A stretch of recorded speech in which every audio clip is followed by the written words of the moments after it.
सय्यिदिना सुलाइमान आलैहिस सालातु वस्सालाम के रब्बुल आलामीन एमन एकटी विशेषत्व दान करेছেন। আল্লাহ রব্বুল আলামিন জিন জাতিদেরকে সয়্যিদিনা সুলাইমান আলাইহিস সালাতু ওয়াসসালামের আদেশের অনুগত করে দিয়েছেন।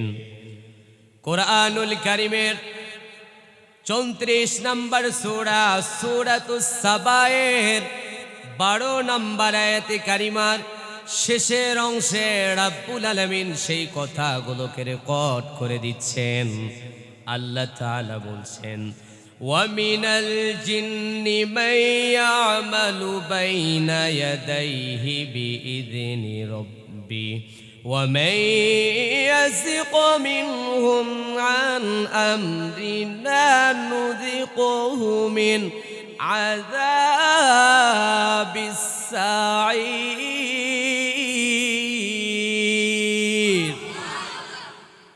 আল্লাহ তাআলা বলেছেন, আর আমার নবী সুলাইমানকে আলাইহিস সালাতু ওয়াসসালামকে আমি আল্লাহ রব্বুল আলামিন জিনদের মধ্যে কতিপয় জিন আর তার রবের আদেশ অনুক্রমে আমি আল্লাহ রব্বুল আলামিন সাইয়্যিদিনা সুলাইমান আলাইহিস সালাতু ওয়াসসালামের আদেশের অনুগত করে দিয়েছি। জোরে বলতে হবে আল্লাহু আকবার। আল্লাহ রব্বুল আলামিন বলেছেন, আমি সাইয়্যিদিনা সুলাইমান আলাইহিস সালাতু ওয়াসসালামের আদেশে জিন জাতিকে তার আদেশের অনুগত করে দিয়েছি। সুবহানাল্লাহ বলেন। আল্লাহ রাব্বুল আলামিন বলেছেন, আমার নবী সাইয়্যিদিনা সুলাইমান আলাইহিস সালাতু ওয়াসসালাম জিনদেরকে দিয়ে বিভিন্ন রকমের কাজ করিয়েছেন। আমি আল্লাহ রব্বুল আলামিন সুলাইমান আলাইহিস সালাতু ওয়াসসালামকে জানায় দিয়েছি, যেই সমস্ত জিনেরা আল্লাহর নবী সাইয়্যিদিনা সুলাইমানের অবাধ্য হয়ে যেত, আল্লাহর নবী সুলাইমানের কথাগুলো শুনতে চেত না, আমি আল্লাহ রব্বুল আলামিন তাদেরকে বলে দিয়েছি, তাদেরকে আল্লাহ রব্বুল আলামিন আমি কঠিন থেকে কঠিন অবাধ্য জিনদেরকে শায়েস্তা করব। মুফাসসিরে কেরামেরা বলেছেন, আল্লাহ রব্বুল আলামিন কাল কঠিন কিয়ামতের ময়দানে যখন সমস্ত মানুষগুলো কিয়ামতের মাঠে দাঁড়িয়ে যাবে, আল্লাহ রব্বুল আলামিন অবাধ্য জিনদেরকে ধরে ধরে কিয়ামতের মাঠে আল্লাহ রব্বুল আলামিন বিচার করবে। আল্লাহু আকবার পড়েন। আবার কত কত মুফাসসিরে কেরামেরা বলেছেন, আল্লাহ রব্বুল আলামিন ওই সমস্ত অবাধ্য জিনদেরকে শায়েস্তা করার জন্য দুনিয়ার জমিনে আল্লাহ রব্বুল আলামিন নির্দিষ্ট একটা ফেরেশতা পাঠায় দিয়েছেন। যখন কোন জিন জাতি সাইয়্যিদিনা সুলাইমানের অবাধ্য হয়ে যায়, আল্লাহ রব্বুল আলামিনের হুকুমে ওই ফেরেশতা সঙ্গে সঙ্গে অবাধ্য জিনদেরকে ধরে ফেলে। আমার ভাইয়ারা, সুতরাং ধরে ফেলে না, অবাধ্য জিনদেরকে ধরে জাহান্নামের আগুনের লাঠি দিয়ে পিটায়। জোরে বলুন আল্লাহু আকবার। আল্লাহর নবী সুলাইমান জিনদেরকে দিয়ে অনেক রকমের কাজ করেতেন। আল্লাহর নবী সুলাইমানের জামানায় যেই কাজগুলো কঠিন থেকে কঠিন ছিল, মানুষের পক্ষে ওই কাজগুলো করা সম্ভব ছিল না। আমার ভাইয়ারা, আল্লাহর নবী সুলাইমান সুন্দর অবনব কায়দায় জিনদেরকে খাটিয়ে সেই কাজগুলো সম্পূর্ণ করিয়ে ফেলতেন। আল্লাহু আকবার বলেন। রব্বুল আলামিন কোরআনুল কারীমের 22 নম্বর সূরা সূরাতুল আম্বিয়া এর 82 নম্বর আয়াতে কারিমা আল্লাহ রব্বুল আলামিন সেই কথাগুলোকে বান্দার জন্য আল্লাহ রব্বুল আলামিন রেকর্ড করে দিয়েছে। জোরে বলতে হবে আল্লাহু আকবার। আল্লাহ তাআলা বলছেন, ওয়া মিনাশ শায়াতিনি মান ইয়াগুসুনা লাহু ওয়া ইয়ামালুনা আমালান দুনা যালিকা ওয়া কুন্না লাহুম হাফিযিন। আল্লাহ পাক বলেছেন, আর শয়তান অর্থাৎ অবাধ্য জিন, জিনদেরকে রব্বুল আলামিন সুলাইমান আলাইহিস সালাতু ওয়াস সালামের আদেশের অনুগত করে দিয়েছেন। আল্লাহর নবী সুলাইমান জিনদেরকে দিয়ে অনেক রকমের কাজ করাতেন। সুতরাং আল্লাহর নবী সুলাইমান ওই সমস্ত জিনদেরকে দিয়ে ডুবারুর কাজ করিয়েছেন। সুতরাং তাই নয়, দেশের বিভিন্ন স্থানে ওই সমস্ত জিনদেরকে পাঠিয়ে আল্লাহর নবী সুলাইমান বড় বড় পাথরগুলো কালেকশন করে আল্লাহর নবী সুলাইমান তৎকালীন সময় বাইতুল মুকাদ্দাস নির্মাণ করেছে। জোরে বলতে হবে আল্লাহু আকবার। আমার ভাইয়ারা, আমি কখনো ফিলিস্তিনে যাই নাই, ফিলিস্তিনে যাওয়ার মতো আমার সৌভাগ্য হয় নাই, কিন্তু ফেসবুক আর ইউটিউবের মাধ্যমে বাইতুল মুকাদ্দাসের চরমভাবে প্রদর্শনগুলো আমি দেখেছি। বাইতুল মুকাদ্দাস ইউটিউব আর ফেসবুকের মাধ্যমে দেখেছি। অনেকের বক্তব্যগুলো আমি শুনেছি। তারা বলেছিল, আহারে সুন্দর অবনব কায়দায় জিনদেরকে খাটিয়ে আল্লাহর নবী সুলাইমান তৎকালীন সময় বাইতুল মুকাদ্দাস নির্মাণ করেছে। জোরে বলুন আল্লাহু আকবার। আমার ভাইয়ারা, আজ দেখেন সারা বিশ্ব জুড়ে কাফের বেঈমানেরা তদন্ত করে বুদ্ধি বিশ্লেষণ করে বাইতুল মুকাদ্দাসকে ধ্বংস করার পায়ে তারা চালাচ্ছে। কথা বলেন ঠিক কিনা? ইসরায়েলের নর পশুগুলো আমাদের বাইতুল মুকাদ্দাসকে ধ্বংস করার জন্য পায়ে তারা চালাচ্ছিল, অনেক বম বাইতুল মুকাদ্দাসে ফালিয়েছিল। কিন্তু আমার ভাইয়ারা, বাইতুল মুকাদ্দাস ধ্বংস করা সম্ভব নয়, কারণ রাসূলুল্লাহ তার ভবিষ্যৎবাণীতে বলেছেন, বাইতুল্লাহ, বাইতুল মুকাদ্দাস, ফিলিস্তিনের সেই বাইতুল মুকাদ্দাস আমার উম্মতের জন্য কিয়ামতের মাঠ সংগঠিত হবে। জোরে হাত তুলে বলতে হবে আল্লাহু আকবার। জোরে বলতে হবে আল্লাহু আকবার। কিয়ামত পর্যন্ত যত কাফের আর বেঈমান আছে ষড়যন্ত্র করে বুদ্ধি বিশ্লেষণ করে যদি আমাদের বাইতুল মুকাদ্দাসকে ধ্বংস করতে চায়, তারা ব্যর্থ হয়ে যাবে। আল্লাহর কোরআন এবং আল্লাহর কথা সফল হয়ে যাবে। ঠিক কি না? আমার ভাইয়ারা শোনেন, আল্লাহর নবী সুলাইমান তৎকালীন সময়ে বাইতুল মুকাদ্দাস তিনি নির্মাণ করেছে, বিষয়টা এমন নয়। আল্লাহর নবী সুলাইমান তৎকালীন সময়ে কি কি নির্বাচন করেছেন এবং বানিয়েছেন, আল্লাহ রাব্বুল আলামিন সেই কথাগুলোকে কোরআনে রেকর্ড করে দিয়েছেন।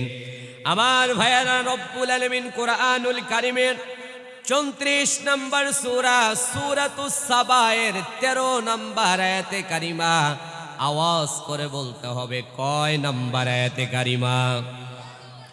রব্বুল আলামিন সেই কথাগুলোকে কোরআনুল কারীমে রেকর্ড করে দিয়ে আল্লাহ রাব্বুল আলামিন সারা বিশ্বের মুসলিম উম্মাদেরকে জানায় দিয়েছেন।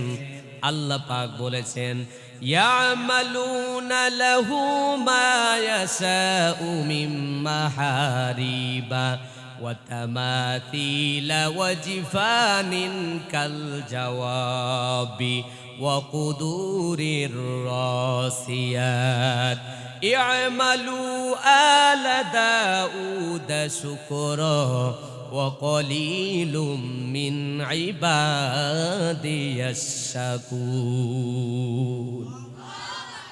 আমার ভাইয়ারা, আল্লাহ রাব্বুল আলামিন বলেছেন, আমি আমার সুলাইমান আলাইহিস সালাতু ওয়াস সালামকে এত স্পেশালিটি দিয়েছি, জিনদেরকে খাটিয়ে আমার সুলাইমান অনেক রকমের কাজ করিয়েছেন।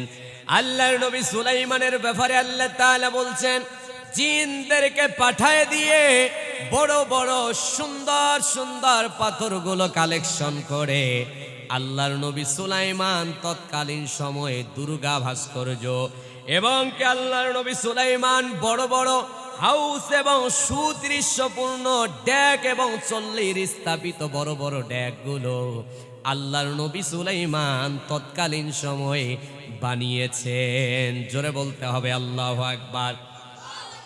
আমার ভাইয়ারা, এই হাদিস এবং কোরআনে আয়াত শোনার পরে কেউ যেন আবার চিন্তা ভাবনায় এমন না চলে আসে আল্লাহর নবী সুলাইমান যেহেতু দুর্গা ভাস্কর্য বানিয়েছেন, তাহলে কি দুর্গা ভাস্কর্য আমাদের জন্য জায়েজ নাকি?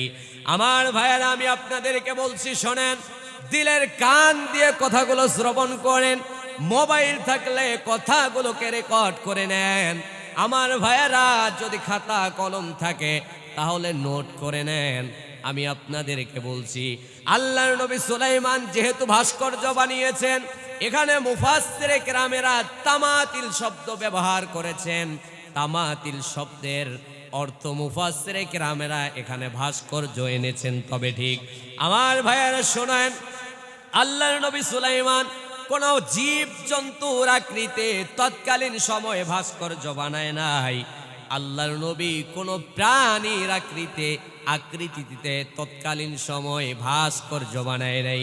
আমার ভাইয়েরা, আল্লাহর নবী সুলাইমান সুন্দর সুন্দর সুদৃশ্যপূর্ণ বড় বড় আল্লাহর নিয়ামত বোঝার জন্য তৎকালীন সময়ে সুন্দর প্রাকৃতিক দৃশ্যগুলোকে আল্লাহর নবী সুলাইমান ভাস্কর্য বানিয়েছেন। জোরে বলতে হবে আল্লাহু আকবার। আমার ভাইয়ারা, আমরা দেখেছি বিগত 16 বছরে যে স্বৈরাচার ক্ষমতা চালিয়েছিল, ওই স্বৈরাচারের দোসরগুলো স্বৈরাচারের টাকা খাওয়ার পর জনগণের টাকা মেরে দিয়ে তারা লাইভে এসেছে, টকশোতে এসেছে, সূরাতুর এই আয়াতে কারিমা নেওয়ার পরে তারা বলেছে, আহারে, যেহেতু কুরআনুল কারিমের 34 নম্বর সূরাতুস সাবায়ের 13 নম্বর আয়াতে কারিমায় যেহেতু আল্লাহর নবী সুলাইমান ভাস্কর্য নির্মাণ করেছে, তাহলে আমাদের জন্য ভাস্কর্য জায়েজ। এই আয়াতটুকু তারা দেখে তারা ভাস্কর্য তার পিতা শেখ মুজিবরের ভাস্কর্য পুঁতিটা মোড়ে মোড়ে বানার জন্য তারা ডিসিশন নিয়েছে, সিদ্ধান্ত নিয়েছে। ঠিক না বেঠিক? আমার ভাইয়েরা, আমি আপনাদেরকে বলি, শোনেন, যারা এই বিগত 16 বছরে টকশোতে এসে বড় বড় কথা বলেছে, আমার ভাইয়েরা, কোরআন হাদিসের ন্যূনতম জ্ঞান তাদের মধ্যে নাই। এমনকি আরবিতে তারা কোরআন পড়তে জানে না, বরঞ্চ বাংলা কোরআন পড়ে বাংলা তরজমা করে তারা এত বড় বড় কথাগুলো বলে মানুষদের মাধ্যমে মানুষদের মধ্যে, জনগণের মধ্যে বিভ্রান্ত সৃষ্টি করেছে। কথা বলতে হবে ঠিক কিনা? আমার ভাইয়েরা শোনেন, আজও যদি কোনো মানুষ সিদ্ধান্ত নিয়ে ফেলেন, হুজুর, যেহেতু আল্লাহর নবী সুলাইমানের জামানায় ভাস্কর্য জায়েজ ছিল, আমাদের জন্য জায়েজ নাকি? আমি বলবো, বাবা শোনেন, হাজরাতে আল্লাহর নবী সুলাইমানের জামানায় ফিরে যাওয়ার পূর্ব মুহূর্ত সময় আপনাকে ফিরে যাইতে হবে হযরতে আদমের জামানায়। এই আদম আলাইহিস সালাতু ওয়াস সালামের জামানায় নিজের আপন ভাই তার আপন বোনকে বিয়ে করত। তাহলে সুলাইমান আলাইহিস সালাতু ওয়াস সালামের জামানায় পূর্বে যাওয়ার পরে তুমি ফিরে যাও আদম আলাইহিস সালাতু ওয়াস সালামের জামানায়। কারণ কি? আদম আলাইহিস সালাতু ওয়াস সালামের জামানায় আপন ভাই তার আপনকে বিয়ে করত, তৎকালীন সময়ে এটা জায়েজ ছিল। তুই আগে বাড়িতে গিয়ে তোর আপন বোনকে বিয়ে কর, এরপর পুঁতিটা মোড়ে মোড়ে ভাস্কর্য বানার মতো সিদ্ধান্ত নে। কথা বলেন ঠিক কি না? আমার ভাইয়েরা, দিলের কানগুলো দিয়ে কথাগুলো শ্রবণ করতে হবে। আদম আলাইহিস সালাতু ওয়াস সালাম এবং আল্লাহর নবী সুলাইমানের জামানার কোন ঘটনাকে কেন্দ্র করে সেই ঘটনাগুলো উম্মতে মুহাম্মদীদের জন্য দলিল হতে পারে না। ঠিক কি না? হযরত সুলাইমান আলাইহিস সালাতু ওয়াস সালামের জামানার কোন ঘটনা, ওই ঘটনাগুলোকে কেন্দ্র করে ওই ঘটনা উম্মতে মুহাম্মদীদের জন্য কখনো দলিল হতে পারে না। ঠিক কি না? আমার ভাইয়ারা, আল্লাহর নবী সুলাইমান আলাইহিস সালাতু ওয়াস সালাম সিদ্ধান্ত নিয়ে নিলেন, জিনদেরকে দিয়ে একটা মিটিং করলেন, বৈঠক করলেন।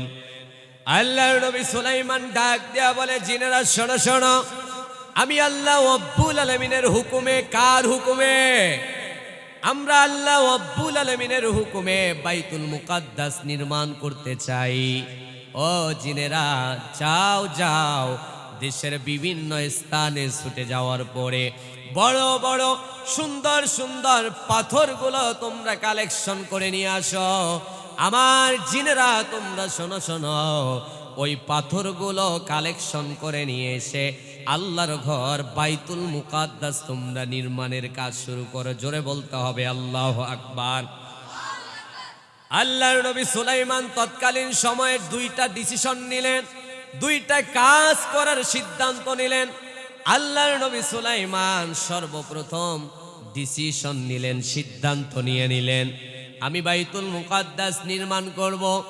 এরপরে দ্বিতীয় ডিসিশন হলো বাইতুল মুকাদ্দাস নির্মাণ করার পরে বাইতুল মুকাদ্দাসের চারপাশের এলাকাগুলোতে সুন্দর একটা শহর নির্মাণ করব।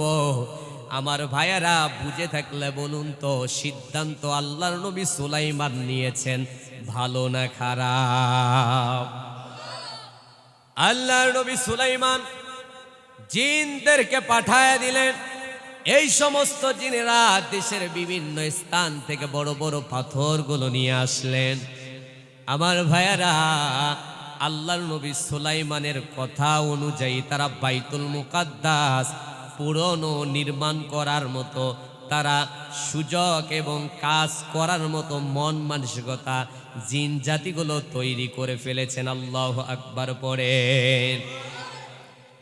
জিন জাতিগুলো কাজ শুরু করে দিলেন। আল্লাহর নবী সুলাইমান তিনি দেখতে পেলেন, আহারে ওই জিন জাতিগুলো অনেক জিন রয়েছে, কাজের মধ্যে ফাঁকি দেয়, কাজের মধ্যে তেমন তাদের কোনো মন মানসিকতা নাই। আল্লাহর নবী সুলাইমান সুতরাং ওই সমস্ত জিনদেরকে যাতে করে কাজের মধ্যে ফাঁকি না দেয়, আমার ভাইয়েরা আল্লাহর নবী সুলাইমান কাজের নিজেই পরিচালনার দায়িত্ব নিয়ে নিয়েছেন। আল্লাহু আকবার পড়েন। আমার ভাইয়েরা, আল্লাহর নবী সুলাইমান নিজেই কাজের পরিচালনা করতেছেন।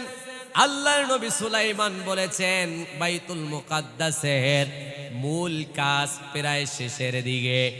এন্টিমান সময় আল্লাহর নবী সুলাইমানের কাছে হযরতে আজরাইল মউতের ফেরেশতা এসে বলে, ওগো আল্লাহর নবী সুলাইমান, আল্লাহর নবী সুলাইমান, আল্লাহ তাআলার আদেশে আপনার কাছে এসেছি, আপনার মউতের সময় চলে এসেছে। জোরে বলতে হবে আল্লাহু আকবার। আমার ভাইয়ারা, আল্লাহর নবী সুলাইমান আলাইহিস সালাতু ওয়াস সালাম যখন এই কথা শুনতে পেলেন, আল্লাহর নবী সুলাইমান তখন টেনশনের মধ্যে আর চিন্তা করতে লাগলেন, আহারে এখন যদি আমার মৃত্যু হয়ে যায়, আহারে জিন জাতিগুলো কাজ করবে না, এই অবাধ্য জিন জাতিগুলো পালিয়ে চলে যাওয়ার সম্ভাবনা আছে কি আছে না? আল্লাহর নবী সুলাইমান চিন্তিত হয়ে গেলেন। আল্লাহ রাব্বুল আলামিন ডাক দিয়া বলে, ওগো সুলাইমান, টেনশন করবা না, চিন্তা করবা না, আমি আল্লাহ রাব্বুল আলামিন তোরে জানায় দিচ্ছি, তোরে ওয়াদা দিয়ে দিচ্ছি, তোরে কথা দিলাম। ওগো আল্লাহর নবী সুলাইমান, সহ্য কাজ দ্বারা তুমি একটা মিহরাব নির্মাণ করো। কার কথা? কার কথা? জোরে বলতে হবে কার কথা? আল্লাহর নবী সুলাইমান শোনা মাত্র জিনদেরকে দিয়ে আল্লাহর নবী সুলাইমান সহ্য কাজ দ্বারা একটা মেহরাব নির্মাণ করলেন।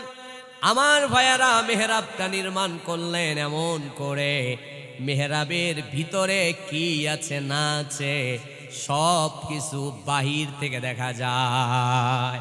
আল্লাহর নবী সুলাইমান এবার আল্লাহ রাব্বুল আলামিনের হুকুমে একটি মেহরাব তিনি নির্মাণ করলেন জিনদেরকে দিয়ে। আল্লাহ তাআলা এরপর বললেন, আল্লাহর নবী সুলাইমান শোনো, তোমার হাতে একটি লাঠি নাও, লাঠিতে ভর করে মেহরাবের উপরে দাঁড়িয়ে থাকো। আমি আল্লাহ তাআলা তোমারে কথা দিয়ে দিলাম, এমন সময় যদি তোমার মৃত্যু হয়ে যায়, আর এমন সময় আজরাইল যদি তোমার মৃত্যু ঘটায়, ওগো আমার নবী সুলাইমান, আমি আল্লাহ তাআলা তোমারে কথা দিয়ে দিলাম, তোমার দেহ মাটির মধ্যে পড়বে না, তোমার দেহ লাঠিতে ভর করে থাকবে। তোমার দেহ লাঠিতে ভর করে থাকবে ততক্ষণ কাজ শেষ হবে না যতক্ষণ। জোরে বলুন আল্লাহু আকবার। আল্লাহর নবী সুলাইমান লাঠি হাতে নিলেন, মেহরাবের উপরে দাঁড়ালেন। হযরত আজরাইল চলে আসলেন ঠিক সময়ে, আল্লাহর নবী সুলাইমানের মৃত্যু ঘটালেন। আমার ভাইয়েরা, খুব দিলের কান দিয়ে কথাগুলো শ্রবণ করতে হবে। আমার ভাইয়েরা, কথাগুলো ভালো করে লক্ষ্য করে শুনতে হবে। আল্লাহর নবী সুলাইমান লাঠিতে ভর করে দাঁড়িয়ে আছে।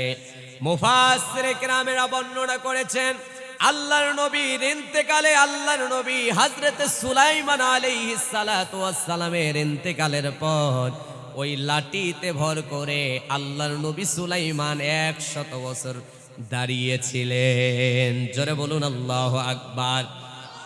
আমার ভাইয়েরা, ভালো করে লক্ষ্য করুন, এই দিকে জিন জাতিগুলো বাইতুল মুকাদ্দাসের কাজ শেষ করেছে।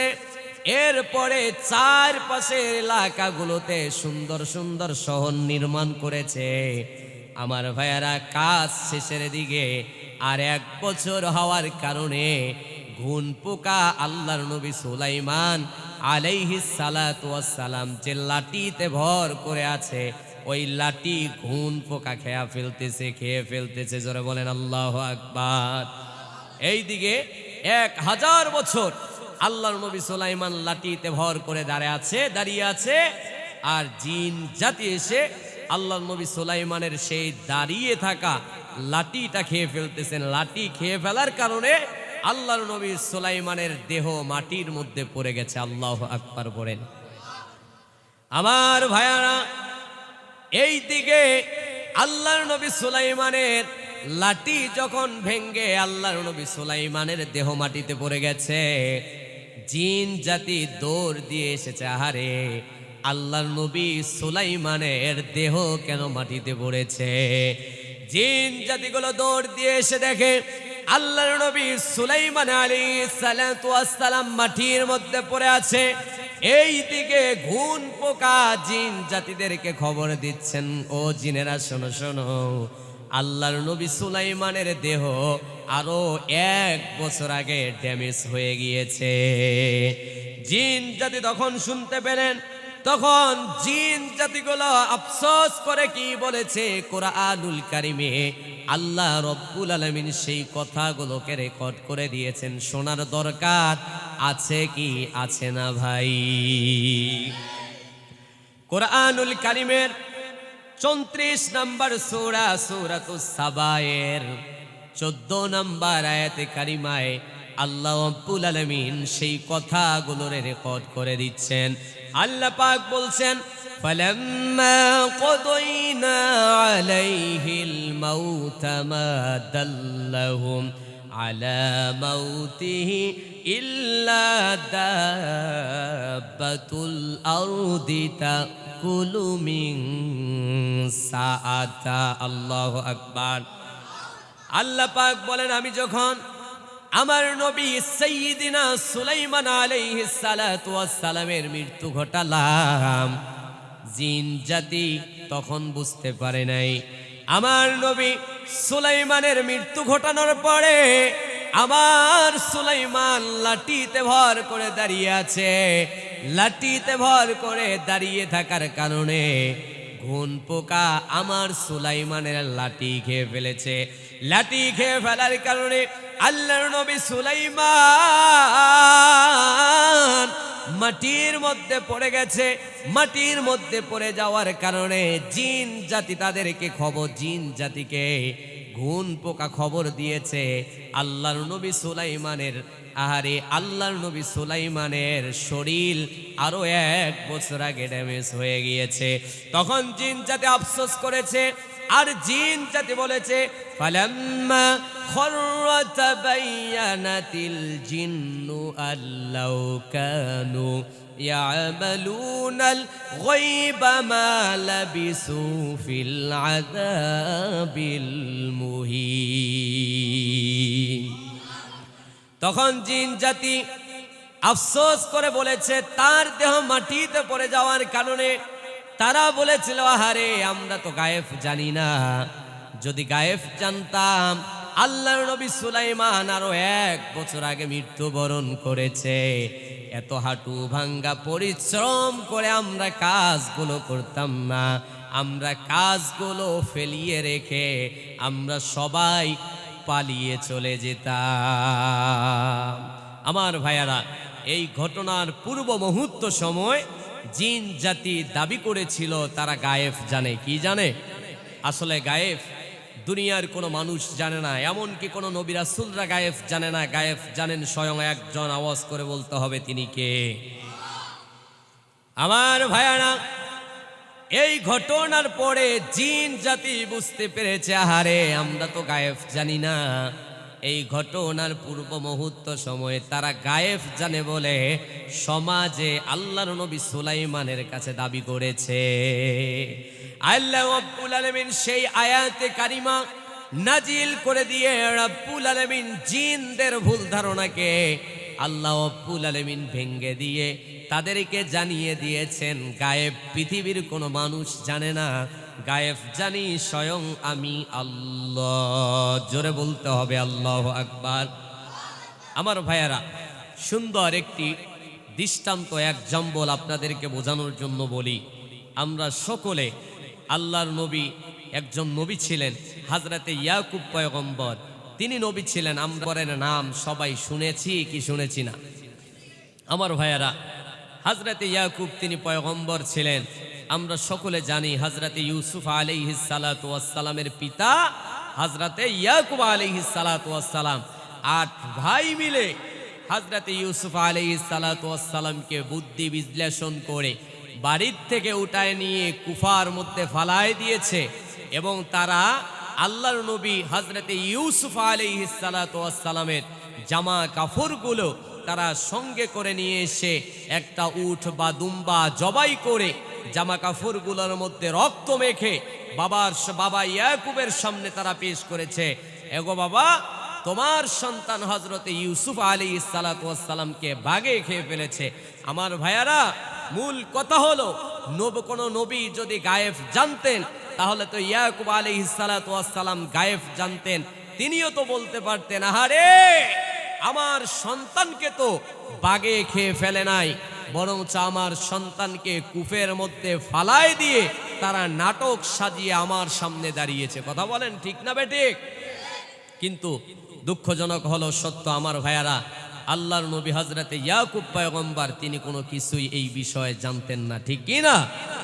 আমার ভাইয়ারা, এই যে সামনে ঘটনা আসতেছে আপনাদেরকে শোনাবো, ডাইরেক্ট কোরআন টু কোরআন, হাদিস টু হাদিস থেকে, যে আমরা সকলে শুনেছি আল্লাহর পয়গম্বর হযরতে সুলাইমান আলাইহিস সালাতু ওয়াস সালাম, তিনাকে আল্লাহ পাক এত শান শওকতের মালিক বানিয়ে দিয়েছেন, কিন্তু তারই রাজ্যের অপর রাজ্যে রানী বিলকিস, সাবার রাজ্যের রানী বিলকিস তার সুবাসতের মন্ত্রী পরিষদের সমস্ত মানুষদেরকে নিয়ে সূর্যর পূজা করত, আল্লাহ তাআলার পূজা করত না। সেই কথাগুলো আল্লাহর নবী পয়গম্বর যদি সুলাইমান যদি গায়েব জানতো, তাহলে কি ওই রানী বিলকিসের ঘটনা আল্লাহর নবী সুলাইমান জানতেন না? জোরে বলতে হবে, জানতেন না? আমার ভাইয়েরা, এই ঘটনা সামনের দিকে আসতেছে, একটু লক্ষ্য করে গভীর মনোযোগ দিতে হবে। আমার ভাইয়েরা, আল্লাহর নবী সুলাইমান মৃত্যু নিয়ে খুবই আফসোস করেছে। জানার দরকার আছে কে আছে না? আল্লাহর পয়গম্বর হযরতে সুলাইমান আলাইহিস সালাতু ওয়াস সালাম বলেন, আমি আমার সিনিয়র মন্ত্রীকে নেওয়ার পর আমার সিংহাসনের মধ্যে বসে আমি আমার সিনিয়র মন্ত্রীর সাথে কথোপকথন করতেছি। পিছনের ভাইয়ারা লক্ষ্য করে ভালো করে শুনতে হবে। আমার ভাইয়ারা, আল্লাহর পয়গম্বর হযরতে সুলাইমান বলেন, আমার সিনিয়র মন্ত্রীর সঙ্গে আমি আমার সিংহাসনে বসে কথোপকথন করতেছি, এমন সময় আমার কাছে দেখা করার জন্য এবং কথা বলার জন্য আল্লাহ রাব্বুল আলামিনের মনোনীত মৌতের ফেরেশতা হযরত আজরাইল মানুষের রূপ ধারণ করে আমি সুলাইমানের সিংহাসনের মধ্যে এসেছে। আল্লাহর পয়গম্বর সুলাইমান বলেন, আজরাইল আমার সঙ্গে দেখা করলেন, আমার সিংহাসনে আসলেন, কথোপকথন করলেন। আমি আমার সিনিয়র মন্ত্রীর সঙ্গে কথা বলতেছি। আমার সিনিয়র মন্ত্রীর সঙ্গে যখন কথা বলতেছি, এক পর্যায়ে দেখতে পেলাম আল্লাহর নবী সুলাইমানের দরবার থেকে মউতের ফেরেশতা আজরাইল তিনি চলে গিয়েছেন।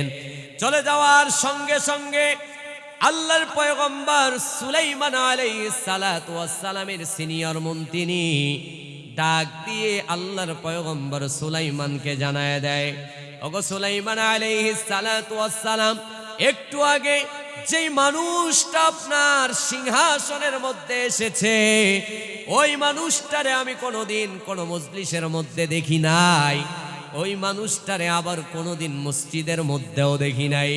আল্লাহর পয়গম্বর সুলাইমান ডাক দিয়া বলে, ওগো আমার সিনিয়র মন্ত্রী, এই মানুষটা তো সাধারণ কোনো মানুষ নয়, এই মানুষটা হচ্ছেন অসাধারণ। আর এই মানুষটার সম্পর্কে তুমি কি জানো নাকি? এই মানুষটি হলো মউতের ফেরেশতা হযরতে আজরাইল। জোরে বলুন আল্লাহু আকবার। আল্লাহর পয়গম্বর হযরতে সুলাইমান এই কথা বলার সঙ্গে সঙ্গে, আজরাইলের পরিচয় দেওয়ার সঙ্গে সঙ্গে আমার ভাইয়েরা সিনিয়র মন্ত্রী চিৎকার দিয়ে বলে উঠতে লাগলেন, ওগো আল্লাহর পয়গম্বর সুলাইমান, ওই লোকটি যখন আপনার সিংহাসন থেকে আজরাইল চলে যাচ্ছিল, আমার দিকে বড় বড় চোখ করে তাকিয়ে চলে গিয়েছে। আমি তার তাকানো দেখে এমন ভয় পেয়েছি, এমন ভয় আমার মধ্যে বিরাজমান করছে। ওগো আল্লাহর পয়গম্বর সুলাইমান, এক সেকেন্ড আর আপনার সিংহাসনের থাকার মতো আমার কোনো সুযোগ হবে না। ভয়ে আমার শরীর কাঁপতেছে। আল্লাহর নবী সুলাইমান, আপনার কাছে একটা আরজি জানাই, বাতাস যেহেতু আপনার কথা শুনে, আল্লাহর নবী সুলাইমান, বাতাসকে আপনি বলেন ওই বাতাস যেন আমাকে নিয়ে গিয়ে হিন্দুস্তানের কোনো একটা ভালো জায়গার মধ্যে আমারে নিয়ে আসে, রেখে আসে। আল্লাহর পয়গম্বর সুলাইমান বাতাসকে অনুমতি নিয়ে দিলেন, যাও বাতাস। আমার সুলাইমান বললেন, যাও বাতাস, আমার সিনিয়র মন্ত্রীকে নিয়ে গিয়ে হিন্দুস্তানের ভালো একটা জায়গায় তুমি রেখে আসো। আল্লাহর নবী সাইয়্যিদনা সুলাইমান অনুমতি দেওয়ার পরে বাতাস ওই সিনিয়র মন্ত্রীকে নিয়ে হিন্দুস্তানের নির্দিষ্ট একটা জায়গার মধ্যে রেখে আসলেন। আমার ভাইয়ারা, কিছুক্ষণ পরে আল্লাহর পয়গম্বরের সঙ্গে দেখা করার জন্য আবার আজরাইল আলাইহিস সালাতু ওয়াস সালাম চলে এসেছে। কথা বলা শেষে যখন আল্লাহর পয়গম্বর সুলাইমান আলাইহিস সালাতু ওয়াস সালামের সিংহাসন থেকে আমার ভাইয়ারা যখন আজরাইল চলে যাবে, আল্লাহর পয়গম্বর সুলাইমান জিজ্ঞাসা করেছে, ভাই আজরাইল, আমি তোমার কাছে একটা প্রশ্ন করতে চাই। আজরাইল বলে, ভাই সুলাইমান, তুমি বলো কি প্রশ্ন করতে চাও, কি জানতে চাও আমার কাছ থেকে? বলে, কিছুক্ষণ আগে তুমি আমার সিংহাসনের মধ্যে আসছো, আসার পর আমার সিনিয়র মন্ত্রীর সঙ্গে আমি কথা বলছিলাম, তুমি তো দেখেছো? বলে, হ্যাঁ দেখেছি। বলে, যাবার সময় তুমি নাকি আমার সিনিয়র মন্ত্রীর দিকে বড় বড় চোখ করে তাকিয়েছ। বলে, হ্যাঁ, আমি আপনার বড় বড় চোখ করে আমি আপনার সিনিয়র মন্ত্রীর দিকে তাকিয়েছি। আল্লাহর পয়গম্বর হযরত সুলাইমান ডাক দেয়া বলে, বড় বড় তা চোখ করে তাকার একটু বর্ণনা করো। আজরাইল বলেন, ওগো আল্লাহর নবী সুলাইমান, আল্লাহু আকবার, আপনি তো জানেন মৃত্যু সকল বান্দার জন্য অবধারিত। মৃত্যু থেকে যদি কোনো বান্দা চায় পালাতে পারবে নাকি? জোরে বলতে হবে, পালাতে পারবে নাকি? ওগো আল্লাহর নবী সুলাইমান, আপনি কি জানেন না কিছুক্ষণ পরে ওই ব্যক্তিটার মৃত্যু হয়ে যাবে একটা হিন্দুস্তানের নির্দিষ্ট একটা জায়গা থেকে। ওগো আল্লাহর পয়গম্বর, মাত্র হাতে কয়েক মিনিট সময় আছে, আরে হিন্দুস্তানের একটি নির্দিষ্ট জায়গা থেকে তার জানটা আমি কেমন করে কবজ করব, তার মৃত্যুটা আমি কেমন করে ঘটাবো। এই লোকটারে দেখি আপনার দরবারের মধ্যে বসে আছে। ওগো আল্লাহর নবী সুলাইমান বসে থাকা দেখে আমি অনুতপ্ত হয়েছি, আমি নিজে হতাশ হয়েছি। এই জন্য তার দিকে বড় বড় করে চাক করে তাকিয়েছি। আল্লাহর পয়গম্বর সুলাইমান এই কথা শোনার সঙ্গে সঙ্গে তিনি আফসোস করে বলেছেন, আহারে, মৃত্যু এমন একটা পাথরের নাম, কোন মানুষকে মৃত্যু এক সেকেন্ডও দেরি করবে না, তার রুহটা কবজ করার জন্য দেরি করবে নাকি ভাইয়েরা? আর কোন মানুষের যদি নির্দিষ্ট জায়গা থেকে থাকে, ওই জায়গা পরিবর্তন করে অন্য জায়গায় বান্দার মৃত্যু হবে, এমন বিকল্প কোনো রাস্তাও নাই। ঠিক না বেঠিক? আমার ভাইয়েরা, মৃত্যু যেই সময় আপনার জন্য অবধারিত, ওই সময়ের মধ্যে আপনার মৃত্যু হয়ে যাবে। আমার ভাইয়েরা, এরপরে যেই জায়গায় আপনার মৃত্যু লেখা আছে, কেউ চাইলেও ওই জায়গা পরিবর্তন করার ক্ষমতা দুনিয়ার জমিনে রাখে? জোরে বলতে হবে, রাখে নাকি? আমার ভাইয়েরা, সেই দিন আল্লাহর নবী হযরত সুলাইমান আফসোস করে বলেছে, আহারে, মৃত্যু এমন পাথরের নাম, বড়লোককে চেনে না মৃত্যু, ধনীকে চেনে না, গরিবকে চেনে না, ফকিরকে মৃত্যু চেনে না, মিসকিনকেও মৃত্যু চেনে না। সঠিক সময় রব্বুল আলামিনের হুকুমে আজরাইল আলাইহিস সালাতু ওয়াস সালাম তার মৃত্যু ঘটাবে। কথা বলেন ঠিক কিনা? আজকে মরলে কালকে 2 দিন, পরের দিন কেউ কাঁদবে না, যাদের জন্য করলা কামাই, মরলে তারা চিনবে না। ঠিক না? আজকে মরলে কালকে 2 দিন, পরের দিন কেউ কাঁদবে না, যাদের জন্য করলা কামাই, মরলে তারা চিনবে না, যাদের জন্য করলা কামাই, মৃত্যু তারা ছাড়বে না। থাকতে সময় করো আমল, ইমান করো খাঁটি, শেষ ঠিকানা তোমার আমার 3.5 হাত মাটি। কথা বলেন ঠিক কিনা? কত আশা কইরা তুমি করলা সাদের বাড়ি, সেই বাড়িতে ঠাই হবে না, যাইতে হবে ছাড়ি। থাকতে পারবেন নাকি? মিছে মায়ার মুহে পড়ে রবির বিধান ভুইল না, পাপ তাপের বিচার একদিন করবেন মালিক রব্বানা।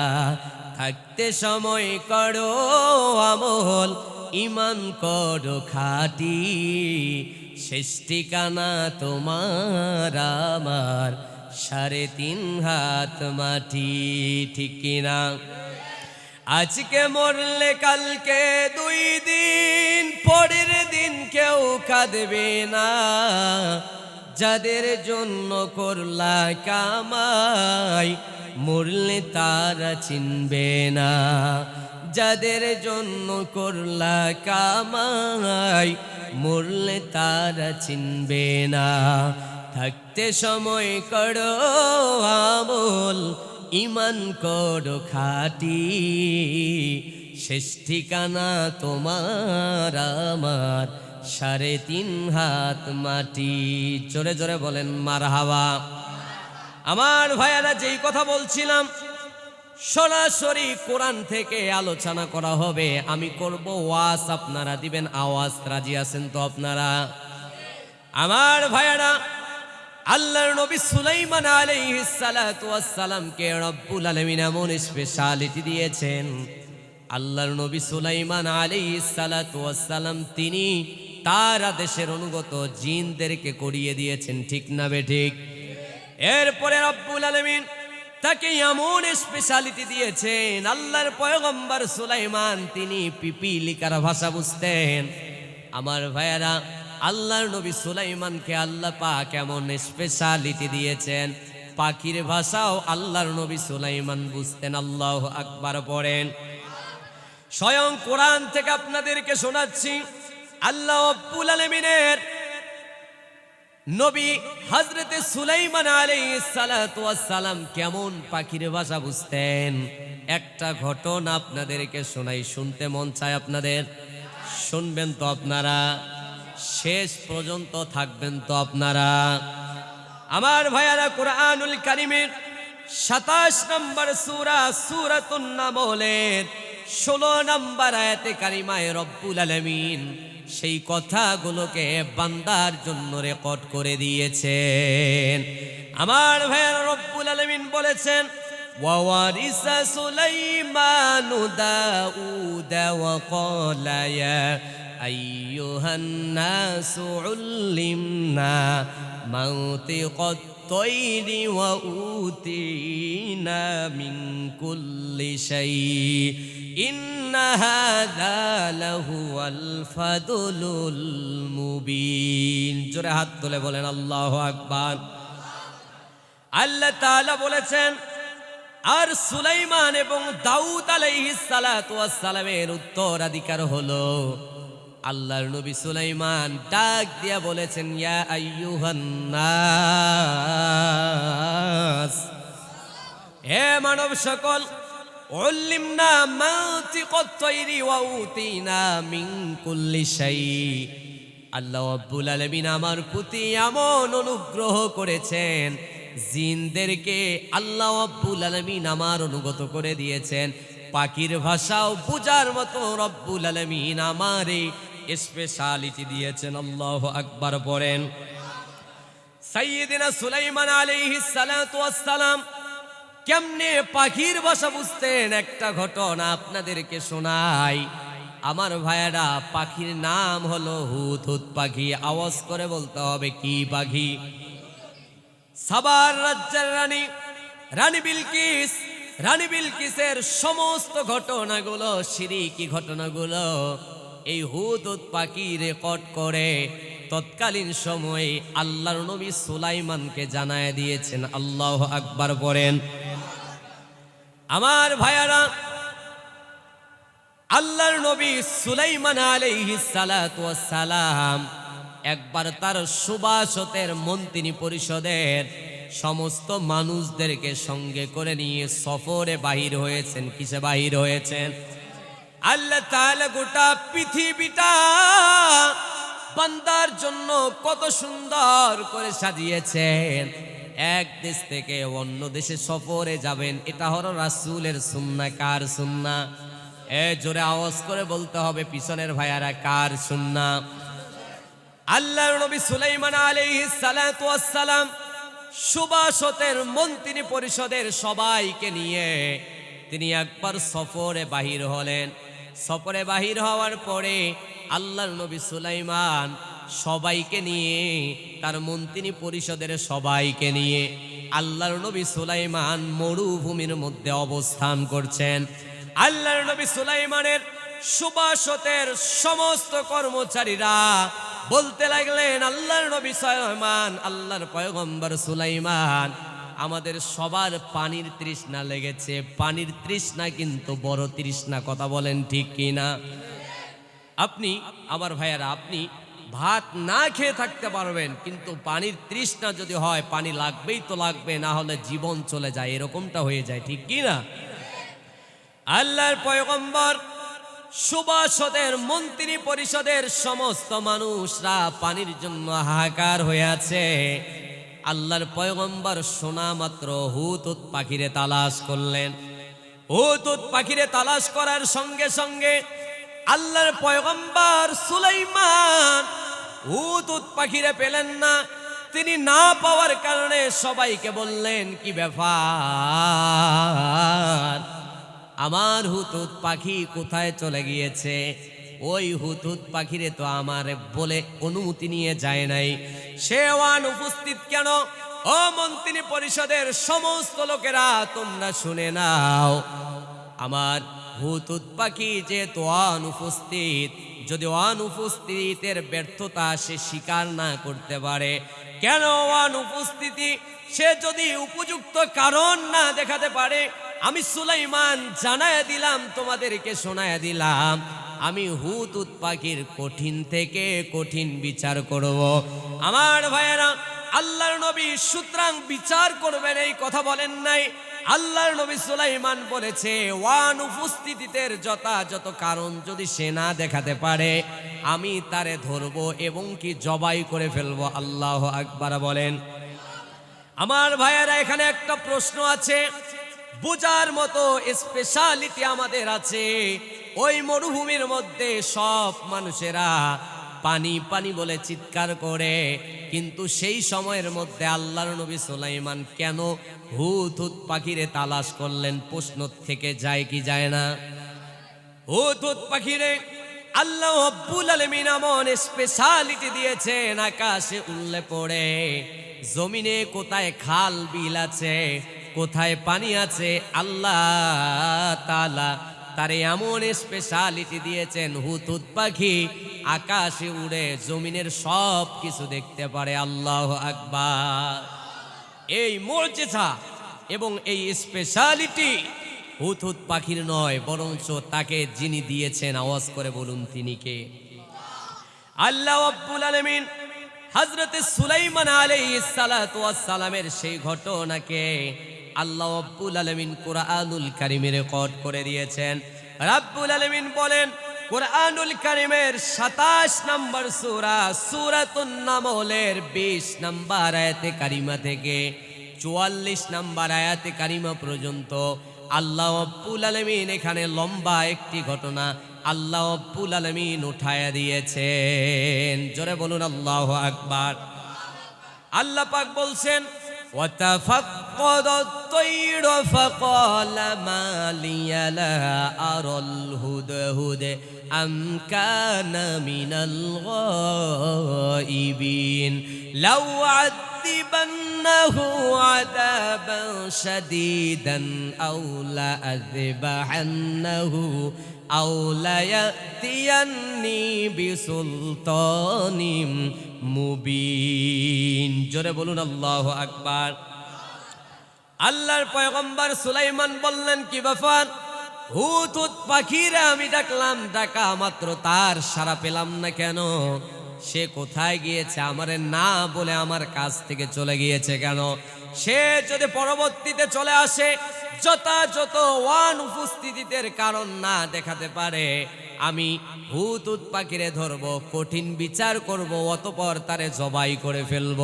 আল্লাহ পাক সেই কথাগুলো কুরআনুল কারীমে রেকর্ড করে দিয়েছেন। জোরে বলুন আল্লাহু আকবার। আমার ভাইয়েরা, কিছুক্ষণ পরেই হুদহুদ পাখি আল্লাহর নবী সুলাইমানের কাছে চলে আসলো। আল্লাহর পয়গম্বর সুলাইমানকে ডাক দেয়া বলল, হুদহুদ পাখি তুমি অনুপস্থিত কেন?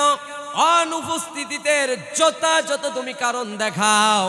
ওই হুদহুদ পাখি আল্লাহর পয়গম্বর সুলাইমানকে ডাক দেয়া বলে, ওগো সুলাইমান, আপনার জন্য এমন একটি খবর স্পেশালিটি করে আমি ব্যাখ্যা বিশ্লেষণ করে খবরটা নিয়ে এসেছি, যেই খবরটার কথা আজ পর্যন্ত আপনি জানেন না। আল্লাহর পয়গম্বর সুলাইমান বলতে লাগলেন, এমন কি ঘটনা আছে যেই ঘটনা রব্বুল আলামিন আমারে জানায় নাই?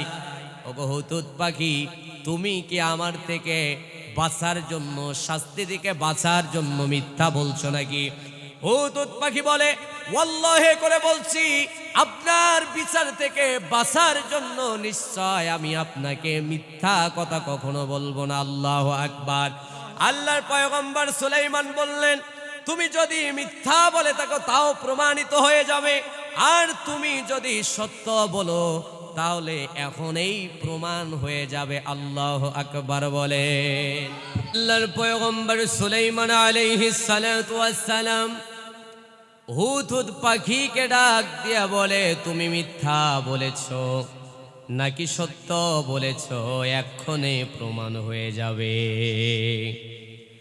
আল্লাহর পয়গম্বর সুলাইমান আলাইহিস সালাতু ওয়াস সালাম একখানা চিঠি লিখলেন।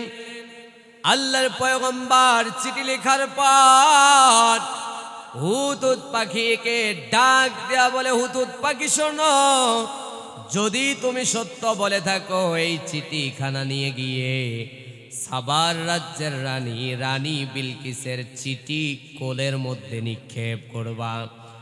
ও হুদহুদ পাখি শোনো শোনো, সুতরাং চিঠি নিক্ষেপ করলে হবে না। এই চিঠি পাওয়ার পরে রানী বিলকিস চিঠির ভাষা বুঝে কি তার মন্ত্রী পরিষদের সামনে বলে, সব কিছুকে রেকর্ড করে আমি সুলাইমানের কাছে এসে বলতে হবে আল্লাহু আকবার। হুদহুদ পাখি সুতরাং চিঠি নিয়ে রানী বিলকিসের কাছে চলে গেলেন। রানী বিলকিসের কাছে চলে গিয়ে হুদহুদ পাখি রানী বিলকিসের কোলের মধ্যে চিঠিখানা নিক্ষেপ করলেন। আল্লাহর পয়গম্বর সুলাইমান আলাইহিস সালাতু ওয়াস সালামের কথা অনুযায়ী হুদহুদ পাখি চলে গেলেন।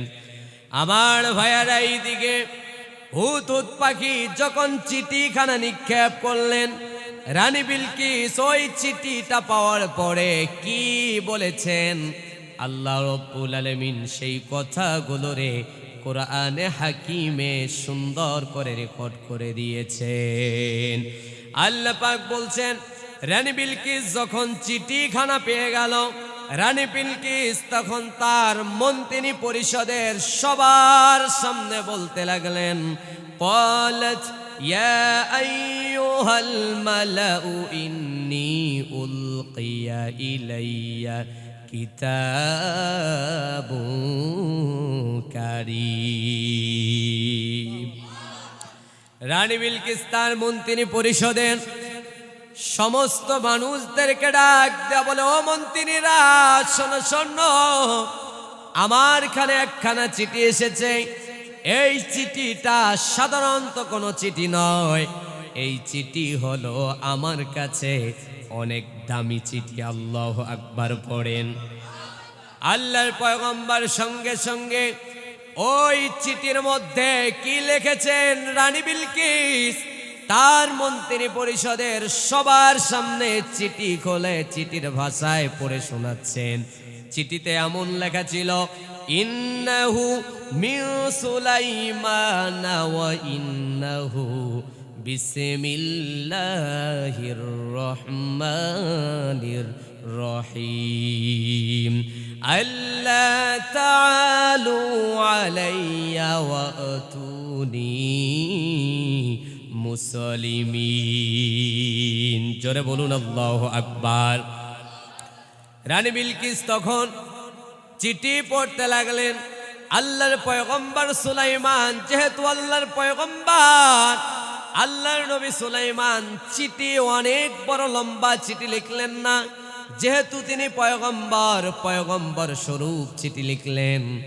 আর এই চিঠির মধ্যে এমন লেখা ছিল, ইন্নাহু মিন সুলাইমান, নিশ্চয় আমি সুলাইমান আলাইহিস সালাতু ওয়াস সালাম বলছি, ওয়া ইন্নাহু বিসমিল্লাহির রহমানির রহিম।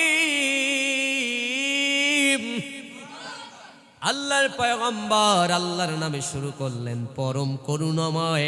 কার নামে শুরু করছি? জোরে বলেন, আল্লাহর নামে শুরু করছি। আল্লাহর পয়গম্বরের পর বলেন, আল্লাহ তাআলু রানী বিলকিসকে লক্ষ্য করে বললেন, আল্লাহ তাআলু বাড়াবাড়ি করিও না। কি বলেছে? বাড়াবাড়ি করিও না। আলাইয়া ওয়াতুনি, এই চিঠি পাওয়ার পর আমার সাথে যুদ্ধ করবা, এমন মন মানসিকতা তুমি তোমার মধ্যে লালিত এবং ধারণ করো না। কারণ কি, তুমি রানী বিলকিসকে আল্লাহ পাক অনেক শান শওকতের মালিক বানাতে পারে, কিন্তু রানী বিলকিস শুনে নাও, দুনিয়ার শক্তিধারে আমি শক্তিধর নই। কারণ আল্লাহর নবী সুলাইমানকে যিনি শক্তি দিয়েছেন, আওয়াজ করে বলুন তো ভাই, তিনি কে? আল্লাহ তাআলা। আল্লাহর পয়গম্বর সুলাইমান চিঠিতে লিখলেন না, রানী বিলকিস আপনার বাড়িতে সবাই কেমন আছে, রাজ্য কেমন চলছে, কোনো কিছু বললেন না। সরাসরি বললেন, আল্লাহ তাআলা বাড়াবাড়ি করিও না। ওয়াতুনি আলাইয়া মুসলিমিন, আল্লাহ তাআলা আলাইয়া ওয়াতুনি মুসলিমিন, তোমার সভাসদের সমস্ত মানুষদেরকে নিয়ে মুসলমান হয়ে আমার দরবারের মধ্যে চলে আসো, কালেমার দাওয়াত দিলেন। সুবহানাল্লাহ কোন। কিন্তু আমার ভাইয়ারা, রানী বিলকিস আল্লাহর পয়গম্বর সুলাইমান আলাইহিস সালাতু ওয়াস সালামের চিঠির ভাষা বুঝলেন না। কিসের ভাষা? তিনি বললেন, আল্লাহ তাআলা বাড়াবাড়ি করিও না। আরে আল্লাহর পয়গম্বর সুলাইমান তো আমাকে ঠেট দিয়ে কথা বলেছে, আল্লাহ তাআলা বাড়াবাড়ি করিও না, আমাকে ঠেট দিয়েছে। বরঞ্চ তাকে ঠেট দেওয়া হয়নি, বরঞ্চ বলেছে ওয়াতুনি আলাইয়া আলাইয়া ওয়াতুনি মুসলিমিন, সুবাসতের সমস্ত মানুষদেরকে নিয়ে সূর্যর পূজা ছেড়ে দিয়ে কালেমা পড়ে মুসলমান হয়ে আমার দরবারে চলে আসো। সুবহানাল্লাহ বলেন। রানী বিলকিসের সমস্ত মন্ত্রীরা, সেনাবাহিনীরা দাঁড়িয়ে গেলেন এবং ডাক দেয়া বলে, রানী বিলকিস, এই চিঠির মধ্যে আমাদেরকে ঠেট দেওয়া হয়েছে। আমাদের তো সৈন্য বাহিনী কম নয়, আমাদের অস্ত্র শস্ত্র অনেক, আমাদের ক্ষমতা অনেক, এবং আমাদের শান শওকত আল্লাহ পাক অনেক আমাদেরকে দিয়েছেন। আমরা আল্লাহর পয়গম্বর সুলাইমানের কাছে আত্মসমর্পণ করব না। কিন্তু চিঠির ভাষা বুঝলেন না, না বুঝার কারণে অনেক মন্ত্রীরা তাদের অনেক মন্তব্য জানালেন। কিন্তু রানী বিলকিস অনেক বুদ্ধিজীবী থাকার কারণে তিনি বলেছেন, আরে কারোর সাথে এবং কোন রাষ্ট্রে যুদ্ধ করার পূর্ব মুহূর্ত সময় ওই রাজ্যে কি আছে না আছে, কত ক্ষমতা তাদের, শান শওকতের মালিক, এইগুলো আগে জাস্টিফাই করতে হবে, তল্লাশি করতে হবে, এরপর যুদ্ধে লিপ্ত হবে। কথা বলেন ঠিক কি না? কারণ কি, এই যেই রাষ্ট্র কোন রাষ্ট্রের সাথে যুদ্ধ করতে যায়, আগে সেনাবাহিনীর লোক পাঠায় দেয়, গোয়েন্দার লোক পাঠায় দিয়ে তাদের সমস্ত ক্ষমতাগুলো, কত ক্ষমতা আছে, কত বুলাট আছে, কত স্টিম রুলার আছে, সমস্ত কিছু মোটিফাই করে, জাস্টিফাই করে, এরপরে যদি যুদ্ধ করে তাদেরকে হার মানাতে পারে তাহলে যুদ্ধে লিপ্ত হয়। যদি তাদের থেকে সম্পদ কম থাকে তাহলে ওই দল বা ওই রাষ্ট্র যুদ্ধ জড়াতে চায় না। কারণ কি, যে কোনো শক্তিধর রাষ্ট্রের সাথে যুদ্ধর মধ্যে যদি আমরা জড়াই তাহলে আমাদের দেশ ধ্বংস হওয়ার সম্ভাবনা আছে কি আছে না? রানী বিলকিস তখন বললেন, শোনো, মাথা গরম করা যাবে না, আগে আল্লাহর পয়গম্বর সুলাইমানের শান শওকত কত এবং তার ক্ষমতা কি রকম আমরা দেখি। যদি আমাদের থেকে তার ক্ষমতা অনেক বেশি থাকে তাহলে আমরা তার কাছে আত্মসমর্পণ করব। কিন্তু সুলাইমান তার কাছে আত্মসমর্পণ করতে বলে নাই। সুলাইমান আলাইহিস সালাতু ওয়াস সালাম আত্মসমর্পণ করতে বলেছেন একজনের কাছে, তিনি কে? কিন্তু রানী বিলকিস ওই গোল টেবিলের মিটিং থেকে সিদ্ধান্ত নিলেন, আমরা একটা প্রতীক অর্থাৎ একটা দলকে ওই দেশের মধ্যে পাঠায় দিব। সুলাইমানের দেশে পাঠায় দেওয়ার পরে এই দল তল্লাশি করবে, তল্লাশি করার পর তার ক্ষমতা সম্পর্কে জানবে। যদি জানার পরে আমাদের রাষ্ট্রে আসবে, যদি আমাদের রাষ্ট্রে আসার পর আমরা বুঝতে পারি তাদের থেকে আমাদের ক্ষমতা অনেক বেশি, তাহলে আমরা হার মানব না, তাহলে যুদ্ধ করব না। আউযুবিল্লাহ পড়ে একটা দলকে পাঠায় দিলেন। ওই প্রতিনিধি দল আল্লাহর পয়গম্বর সুলাইমানের দরবারে চলে আসলেন।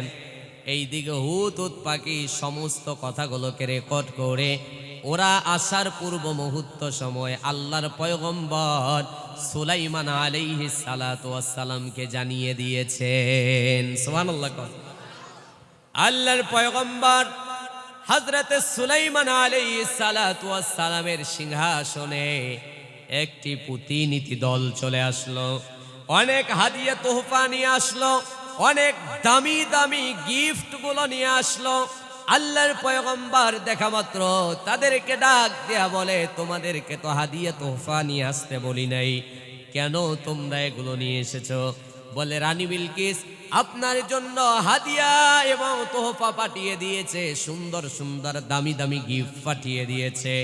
আল্লাহর পয়গম্বর এই কথা শোনার সঙ্গে সঙ্গে আল্লাহর পয়গম্বর ডাক দেয়া বলে, ও প্রতিনিধির দল, তোমরা আমার সিংহাসনের চতুর্দিকটা তোমরা একবার ঘুরে দেখো। ওই প্রতিনিধির দল চতুর্দিকটা ঘুরতে লাগলেন। ঘোরার পরে প্রতিনিধির দল দেখতে পেলেন, আহারে, যে অর্থ সম্পদ খরচ করে হাদিয়া তোহফা নিয়ে এসেছি, আরে আল্লাহর পয়গম্বরের জন্য যে দামি দামি গিফটগুলো নিয়ে এসেছি। আর আমরা চারদিকে আমরা ঘুরে এবং ফেরার পর দেখতে পাইলাম আরে যে গিফট নিয়ে এসেছি এই গিফটগুলো আল্লাহর পয়গম্বরের সুলাইমানের পিপিলিকাগুলো বহন করে না। আল্লাহু আকবার। আল্লাহর পয়গম্বরের চারদিকটা তারা ঘুরে দেখার পরে দেখতে পেলেন হারে অনেক শান শওকতের তিনি মালিক, অনেক টাকা পয়সা মুদ্রা খরচ করে আল্লাহর পয়গম্বর তার সিংহাসন বানিয়েছে, অনেক টাকা পয়সা খরচ করেছে, অনেক ধন সম্পদ এই সিংহাসনের মধ্যে আছে। আল্লাহর পয়গম্বর সুলাইমান তখন বুঝতে পারলেন আল্লাহর সুলাইমান আলাইহিস সালাতু ওয়াস সালামের এই ধন সম্পদ এবং ক্ষমতাগুলো জানার জন্য তারা আর একটু আগায় আসলেন, অন্য কৌশল অবলম্বন করলেন। আল্লাহর পয়গম্বর ওই পুঁথিনীতি দলকে ডাক দেয়া বলেন, ও পুঁথিনীতির দল, তোমরা কি দেখো না ওই যে বাতাস দেখা যায়, ওই বাতাসগুলো আমার হুকুম মোতাবেক কাজ করে। তোমরা কি আমার পাখির দিকে লক্ষ্য করো না? পাখির ভাষাও আল্লাহ তাআলা বোঝার মতো আমাকে স্পেশালিটি দিয়েছে। তোমরা কি আমার জিন জাতির দিকে লক্ষ্য করো না? ওই জিন জাতি আমার কথা শুনে আল্লাহু আকবার। তোমরা কি পিপিলিকার দিকে তাকাও না? ওই পিপিলিকাগুলো আমার কথা শুনে। সুতরাং তোমার রাজ্যের রানী বিলকিসকে জানায় দিও দুনিয়ার ক্ষমতাধারে আমি ক্ষমতাশীল নয়, বরঞ্চ আল্লাহ রব্বুল আলামিন আমারে ক্ষমতা দিয়েছে। আল্লাহু আকবার বলেন। ওই প্রতিনিধির দল ফিরে গেলেন রানী বিলকিসের কাছে, সমস্ত ঘটনাগুলো রানী বিলকিসকে জানায় দিলেন। রানী বিলকিস অবাক হয়ে মন্ত্রী পরিষদের সমস্ত মানুষকে বললেন, চলো চলো আমরা সাবার রাজ্য থেকে সাবার রাজ্য ছেড়ে দিয়ে আল্লাহর পয়গম্বর হযরতে সুলাইমানের রাষ্ট্রে আমরা চলে যাব। সবাই গিয়ে সুলাইমান আলাইহিস সালাতু ওয়াস সালামের আদর্শ আমরা লালিত করে তার কাছে আমরা আত্মসমর্পণ করব। আওয়াজ করে বলুন তো ভাইয়ারা, আল্লাহর পয়গম্বর সুলাইমান আলাইহিস সালাতু ওয়াস সালাম একজনের কাছে মাথা নত করতে বলেছে, একজনের আদর্শ মেনে নিতে বলেছে। আওয়াজ করে বলতে হবে মুসলমানের কণ্ঠে তিনি কে? আমার ভাইরা, রানী বিলকিস তার সুবাসতের মন্ত্রী পরিষদের সবাইকে নিয়ে আল্লাহর পয়গম্বর সুলাইমান আলাইহিস সালাতু ওয়াস সালামের সিংহাসনের দিকে রওনা হয়েছে। এই দিকে আল্লাহর পয়গম্বর সুলাইমান আলাইহিস সালাতু ওয়াস সালামকে আল্লাহ রব্বুল আলামিন কোরআনুল কারীমের আয়াত নাজিল করে দিয়ে আল্লাহ রব্বুল আলামিন সুলাইমান আলাইহিস সালাতু ওয়াস সালামকে জানিয়ে দিয়েছেন। জোরে বলুন আল্লাহু আকবার। আল্লাহর পয়গম্বর এই কথা শোনার সঙ্গে সঙ্গে আল্লাহর পয়গম্বর জিনদেরকে ডাকলেন, জিনেরা শোনো শোনো, সাবার রাজ্যে চলে যাও। সাবার রাজ্যে চলে গিয়ে রানী বিলকিস যে চেয়ারের মধ্যে বসে, সিংহাসনের মধ্যে বসে, ওই চেয়ার এবং সিংহাসনটা তুমি নিয়ে আসো। এমন কিছু আসার সময় তাকে দৃশ্য দেখাবো যাতে আল্লাহ রব্বুল আলামিনের সুনির্দেশনগুলো আল্লাহর পয়গম্বর তারে দেখাতে পারে। সুবহানাল্লাহ পড়ে। এবার জিন জাতি ওটার পাওয়ার পরে সাবার রাজ্যে চলে গেল। রাজ্যে চলে যাওয়ার পরে আল্লাহর পয়গম্বর সুলাইমানের ভাষায় তিনি তার চেয়ারটা নিয়ে আসলেন। এবার আল্লাহর পয়গম্বর সুলাইমান বললেন, চেয়ারের আলতাকচার ডিজাইন যে আছে এটাকে পরিবর্তন করে দাও, আর এটাকে পরিবর্তন করে আমার সিংহাসনে রেখে দাও। আর জিন জাতিগুলো এটাকে আলতাকচার মডেল পরিবর্তন করলেন, পরিবর্তন করে আল্লাহর পয়গম্বর সুলাইমানের সিংহাসনের মধ্যে রেখে দিলেন। আলোচনা বুঝতেছেন আপনারা? আওয়াজ করে বলেন, বুঝতেছেন আপনারা? আলোচনা বোঝা যায় আমার ভাইয়ারা।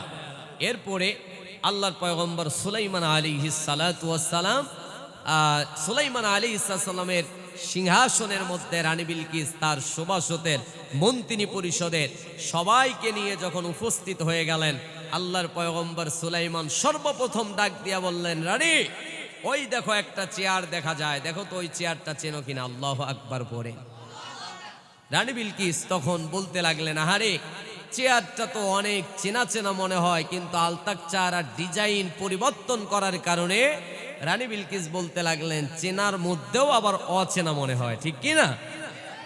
রানী বিলকিস তখন বললেন চেনার মধ্যেও আবার অচেনার মতো দেখা যায়।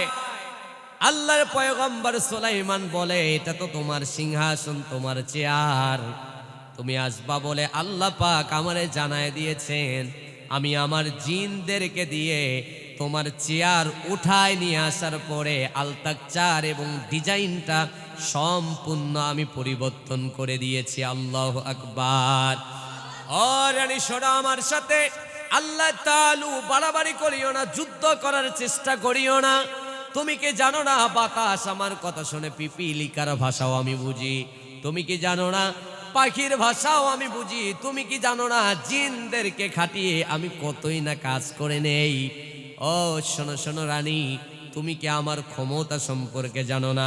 রানী এবার মুস্কি হেসে ডাক দিয়া বলে আল্লাহর পয়গম্বর, আমি তো আপনার সাথে যুদ্ধ করার জন্য আসি নাই, আমি তো আপনার সাথে যুদ্ধ করার জন্য আসি নাই। বলে কিসের জন্য এসেছ? বলে আপনার কাছে আত্মসমর্পণ করতে এসেছি।